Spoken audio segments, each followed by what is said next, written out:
Fala galera, beleza? Tranquilidade? Estamos nós aqui, né?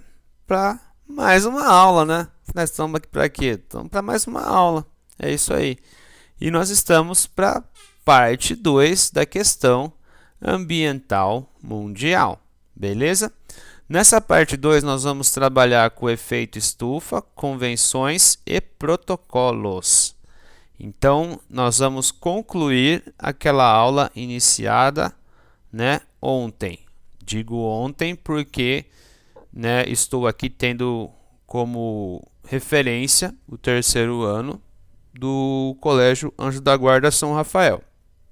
Mas, como eu disse no primeiro vídeo, pode ser que, por conta da continuidade da pandemia, o segundo ano também veja essa aula. Então, já fique sabendo disso. Primeiramente, vamos trabalhar com o que vem a ser o efeito estufa e o que é o aquecimento global. Na aula passada, eu disse, né, que é importantíssimo os alunos, né, terem principalmente ideia e consciência do que representa o conceito de desenvolvimento sustentável. Na nossa aula de hoje é importante, né, a primeira grande tarefa nossa é diferenciar o que é efeito de estufa e o que é aquecimento global. Cada coisa representa, né, algo que é importante fazer essa distinção. O efeito estufa, ele não é um bandido, certo? O efeito estufa, dentro de uma dinâmica natural, ele é um fenômeno que aquece naturalmente a atmosfera. Se não existisse o efeito estufa, né, ele tornaria inviável a vida em latitudes média-alta. Ninguém conseguiria viver. Por quê? Nós teríamos um planeta muito mais frio, com uma temperatura média muito menor e com certos lugares, né, com temperaturas bastante baixas, ok? O que tem acontecido então? Né, vou jogar aqui para a imagenzinha e depois eu volto. Tentando entender o efeito estufa. A radiação atravessa a atmosfera. A maior parte da radiação é absorvida pela superfície, aquece o nosso planeta, aquece a atmosfera e parte dela é refletida. Aí nós vamos ter, né, aquela dinâmica de lugares que usam a energia para si ou absorvem totalmente o albedo, né?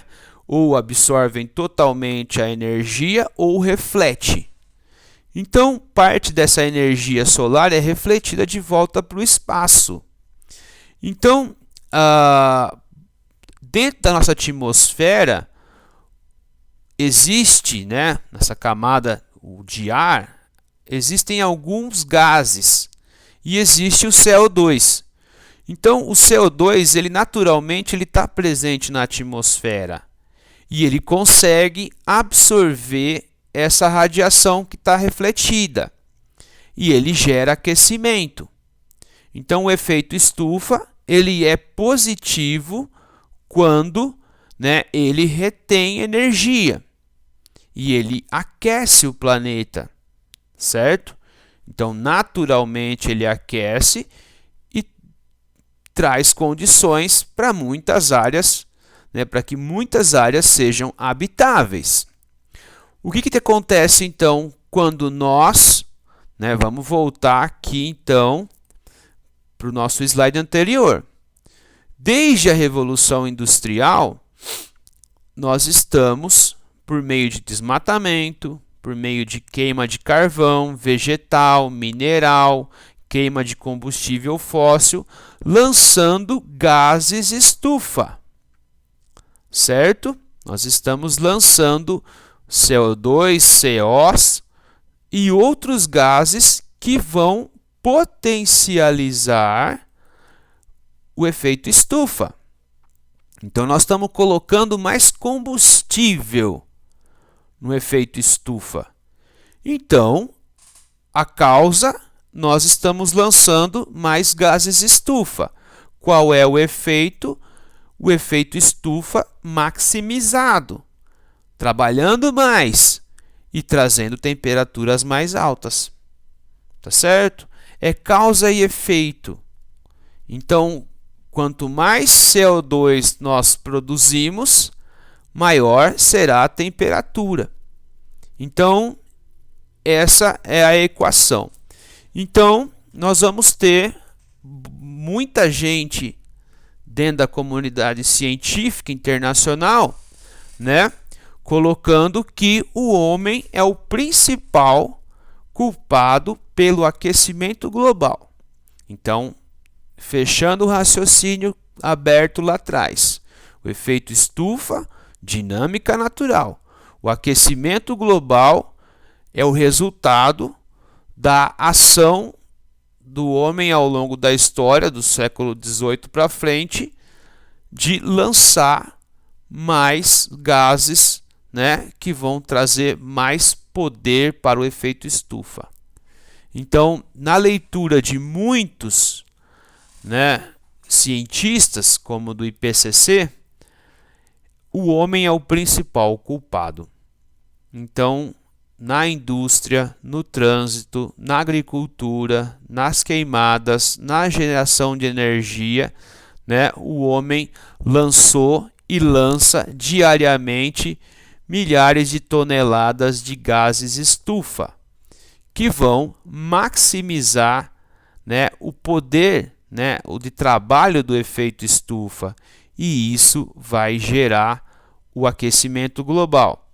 Então entendam que o aquecimento global ele vai trazer consequências, ele tem trazido consequências desastrosas, vai trazer consequências cada vez mais desastrosas para a humanidade. Então nós vamos ter um acréscimo de temperatura da ordem até de 6 graus se nada for feito até 2100. Então isso vai alterar a dinâmica climática, isso vem alterando a dinâmica climática, vai alterar a dinâmica de vida das espécies, vai alterar a dinâmica de vida dos homens, certo? Então nós vamos ter conflitos por isso, nós vamos ter refugiados do clima, alguns lugares vai faltar mais água do que já falta, alguns lugares vai comprometer, né, a prática da agricultura, alguns lugares vão ter animais extintos, e a coisa mais óbvia que tem acontecido, há, né, em curso um derretimento de calotas polares. Então isso já é perceptível pela ciência de que está havendo um aumento do nível da água dos oceanos. Isso vai fazer com que então algumas ilhas vão ser, né, eliminadas da face da Terra, vão ficar debaixo da água, né? Isso vai fazer com que as pessoas que moram nessas ilhas tenham que sair para outros lugares. Áreas baixas vão ser inundadas, como Veneza, Rio, Recife, Amsterdã, né? Lugares que a gente sabe que são altitude zero ou alguns lugares de depressão, tá? Então, sem contar o quê? Né? Um aumento de fenômenos extremos como furacões, como tornados, como anomalias climáticas, certo? Então nós vamos ter um rearranjamento de espécies, nós vamos ter espécies extintas.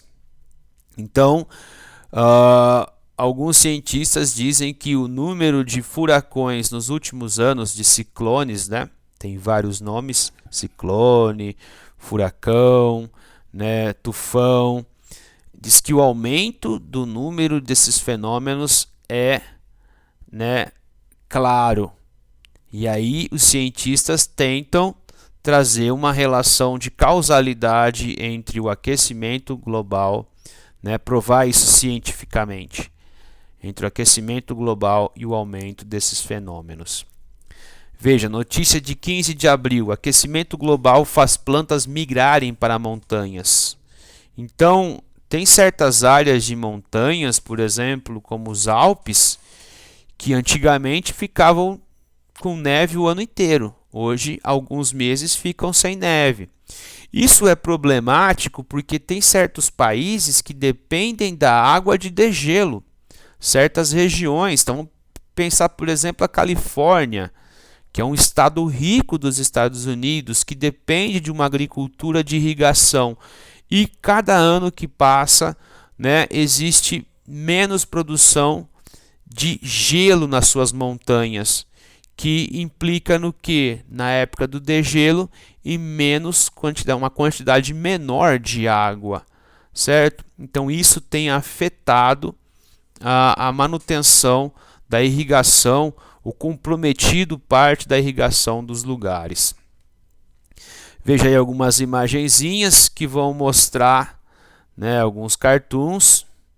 O urso polar é uma das principais vítimas, né, a natureza deflorestada. Aqui, né, essa imagem é da época que o Bush, né, estava no governo dos Estados Unidos e o Bush fazia parte dos céticos. Talvez não é nem a questão do Bush ser um cético, não acreditar no aquecimento global. Bush sempre teve por trás as grandes empresas do segmento de petróleo. Então, ele era financiado por essas empresas. Essas empresas, né, praticam lobby no Partido Republicano. Então, tais políticos têm que levar em conta as demandas dessas empresas, certo? Quanto mais, né, um governo como o dos Estados Unidos investe em energia renovável, né, menos, né, essas grandes empresas do petróleo vão financiar as campanhas desses políticos ou partidos.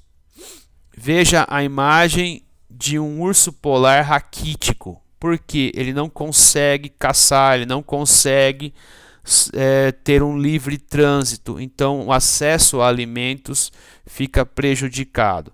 Claro que essa imagem é uma imagem produzida, certo? Mas representa o isolamento do urso polar. Então, a questão que se coloca para fechar essa questão do aquecimento global é: sobreviverá a COP21 a Trump e o lobby dos fósseis? Então, né, Donald Trump, um negacionista convicto, certo?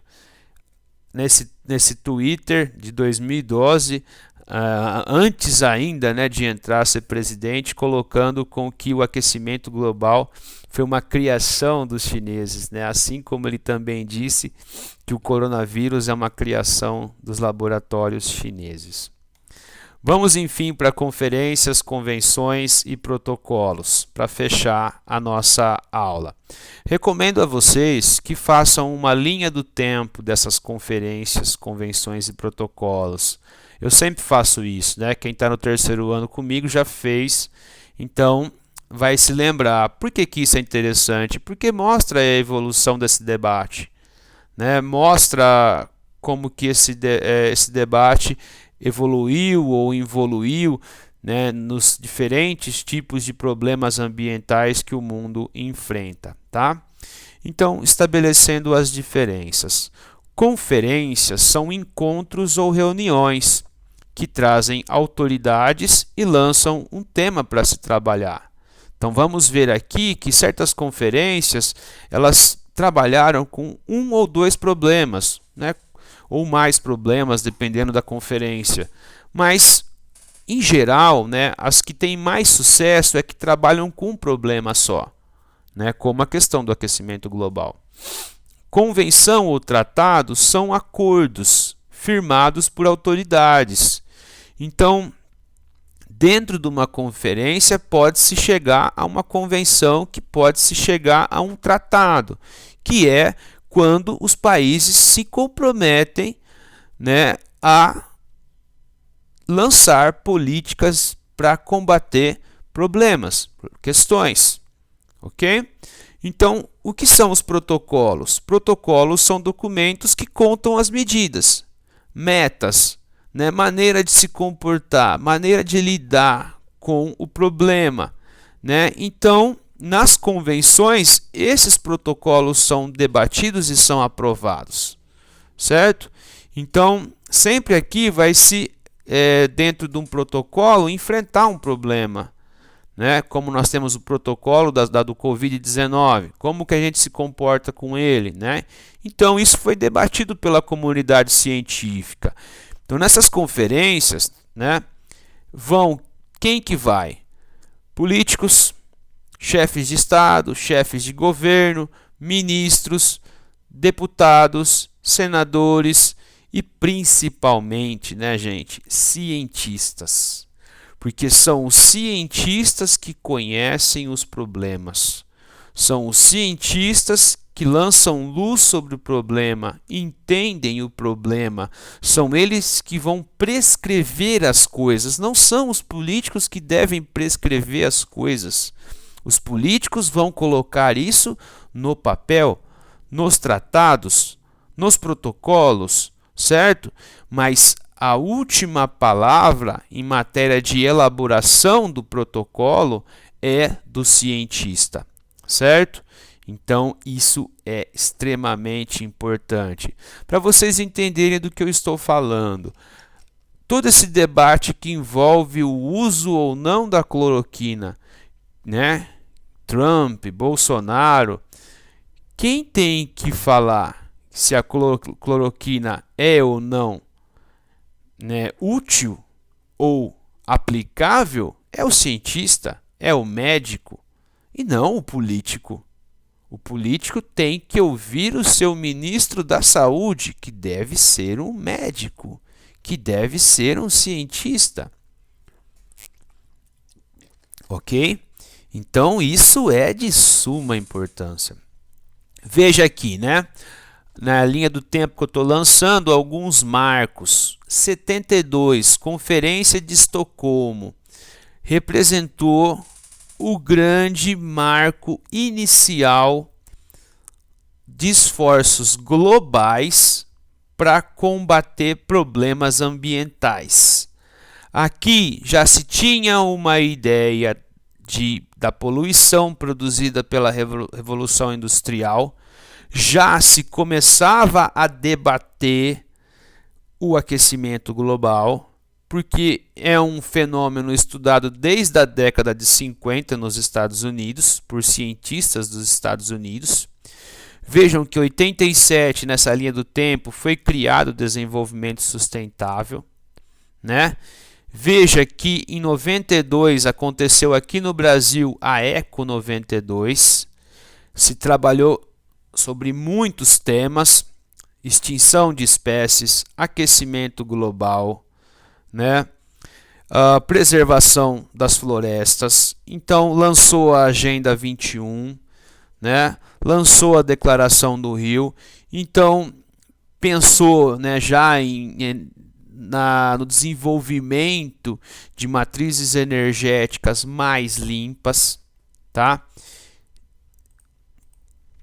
Aqui em 97, o protocolo de Kyoto, que infelizmente, né, não se envolveu, né, no esforço. Estados Unidos, China, Rússia, mais outros países do mundo se envolveram, né, pensou já coisas para, né, em medidas para atenuar o lançamento de gases estufa, né, pensou em um mercado de carbono, interessante isso, né, alguns países estariam, né, superavitários, poderiam vender créditos, pensou em matrizes energéticas limpas, uma menor emissão, né, então são coisas interessantes.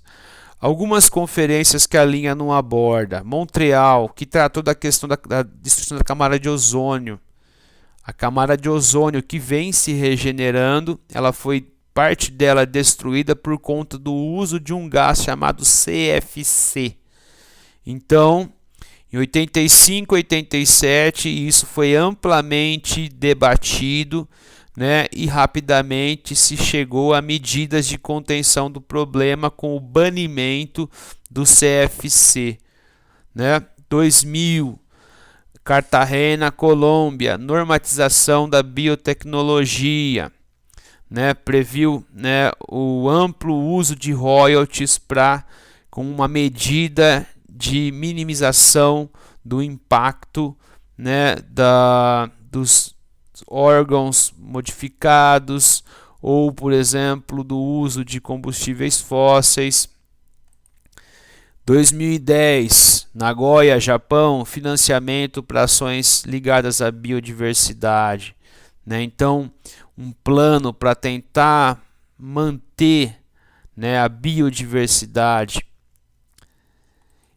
E, finalmente, o nosso último ponto, a COP21.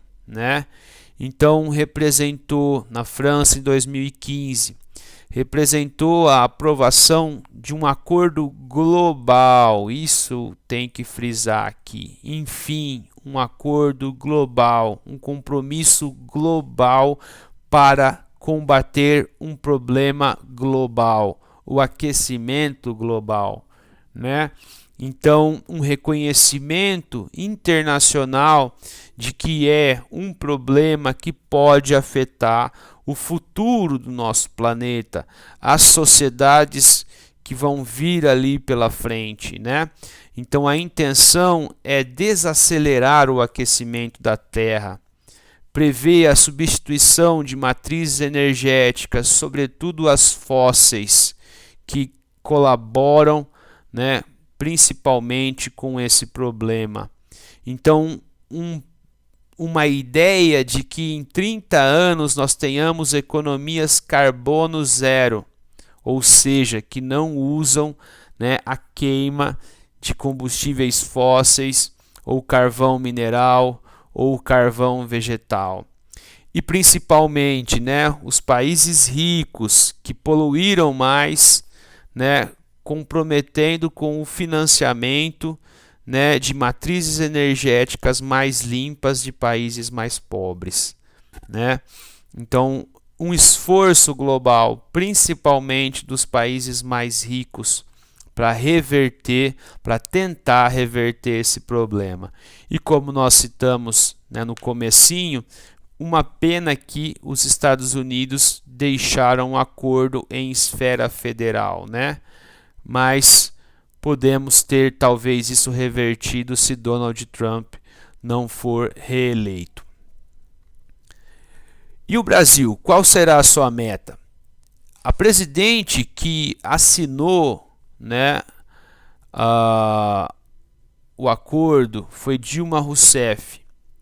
E ela se comprometeu com uma política de Estado. O que representa, então atenção que nós já estamos terminando, hein? O que representa uma política de Estado?